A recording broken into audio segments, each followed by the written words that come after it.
आदाब, मैं हूं खुर्शीद रब्बानी। आप सभी का इस्तकबाल करता हूं नए साल 2016 में।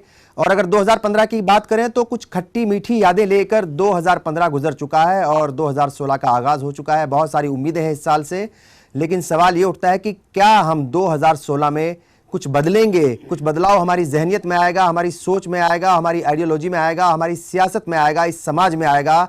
और क्या जो यहाँ की आवाम है वो पहले के मुकाबले ज़्यादा अवेयर होकर, ज़्यादा प्यार मोहब्बत दिखाकर इस मुल्क की तरक्की में आगे बढ़ेगी। इसी पर बात करेंगे। चार खास मेहमान स्टूडियो में मेरे साथ हैं, इनका तारुफ मैं करा दूं। हमारे साथ हैं स्वामी अग्निवेश जी, जाने माने सामाजिक कारकुन हैं और आर्य समाज के बड़े लीडर हैं। इस्तकबाल है सर आपका।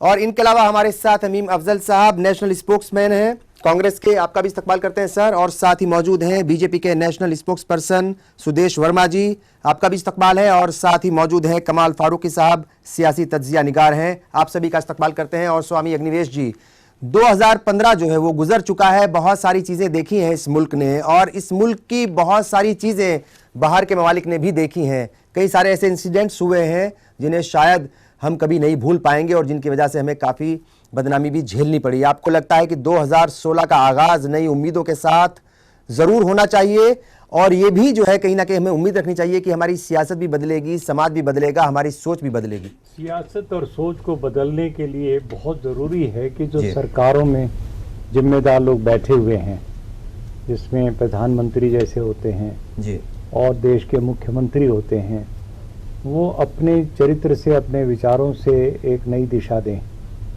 क्योंकि राजनीति दिशा देती है। बिल्कुल। और समाज को इंतज़ार होता है कि राजनेता किस तरीके के पैंतरे अख्तियार कर रहे हैं।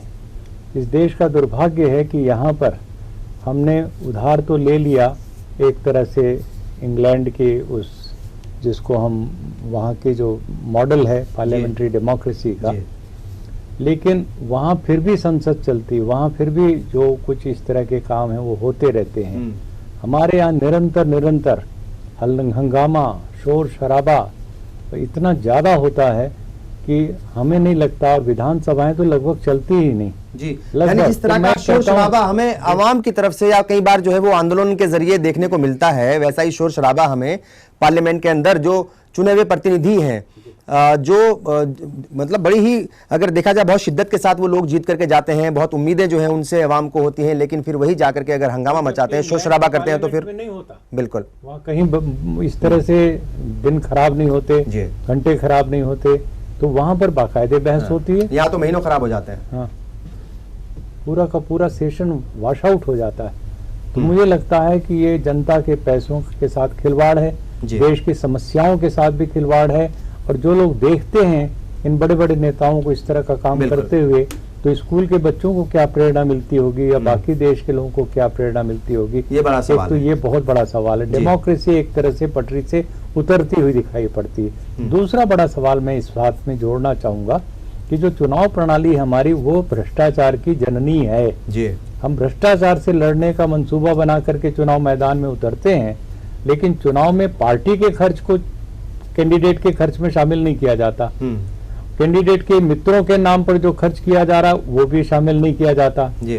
हर कैंडिडेट अपने चुनाव का खर्च दिखाएगा तो इतना मासूम तरीके से छोटा करके दिखाएगा, कम, कि ऐसा लगेगा इसके चुनाव में तो बहुत ही कम खर्च हुए, सीमा से भी कम। शरीफ यही था सबसे, हाँ, जब सबसे सीमा से भी कम, ठीक है ना। तो 70 लाख की सीमा है यदि, तो वो अपना 30-35 लाख में चुनाव लड़ के आ गया, जबकि सच्चाई सबको पता है, सबको, हाँ, देश भर के लोगों को पता है कि उसने कम से कम 35 करोड़ और 40 करोड़ रुपए खर्च किए होंगे। तो इसके लिए मैं समझता हूँ जब इतना पैसा खर्च करके कोई कैंडिडेट जीतता है तो क्या वो उसको वसूल नहीं करता होगा या उन लोगों के लिए काम नहीं करेगा? जो है वो पूरे सिस्टम में ही है। सिस्टम में जो है कहीं ना कहीं बदलाव की जरूरत है। मैं वापस आपके पास आऊंगा। सुदेश वर्मा जी, क्या कहेंगे आप? बीजेपी की कहीं ना कहीं अगर 2015 की बात करें तो बीजेपी के लिए थोड़ा सा मुश्किल भरा दौर भी गुजरा है, क्योंकि 2 स्टेट में इलेक्शन जो है वो हारे हैं और बहुत सारी चीज़ें ऐसी हुई हैं। पार्लियामेंट चल रहा है कि नहीं चल रहा है, उसकी बड़ी जिम्मेदारी बीजेपी के ऊपर ज़रूर आती है। क्या कहेंगे 2015 को कैसे याद करेंगे? और वाकई 2016 जो है बहुत सारी उम्मीदें अच्छी करनी चाहिए, उससे बहुत ज़्यादा जो है वो नाउम्मीदी की ज़रूरत नहीं है।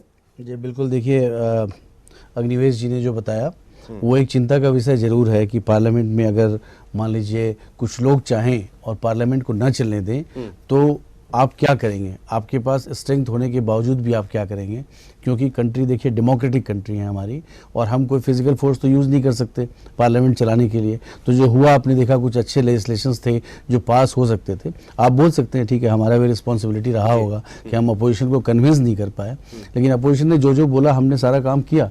उसके बाद भी अगर अपोजिशन कोऑपरेट नहीं करे तो उससे क्या रास्ता निकालें, उस पर एक बैठ के सोचने की ज़रूरत है, जो भी पॉलिसी मेकर्स हैं उसको।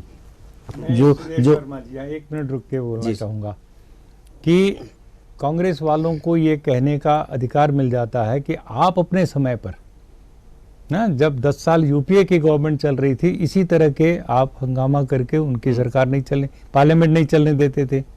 तो यदि आप ईमानदारी से चाहते हैं कि अब कांग्रेस या दूसरे लोग चलने दें, आप अपनी गलती स्वीकार कीजिए और कहिए कि वो भी गलत थी हमारी, और अब आप कर रहे हैं तो वो भी गलत है। हम दोनों अब ये अहद करें, कसम खाएं कि आगे कोई इस प्रकार का काम नहीं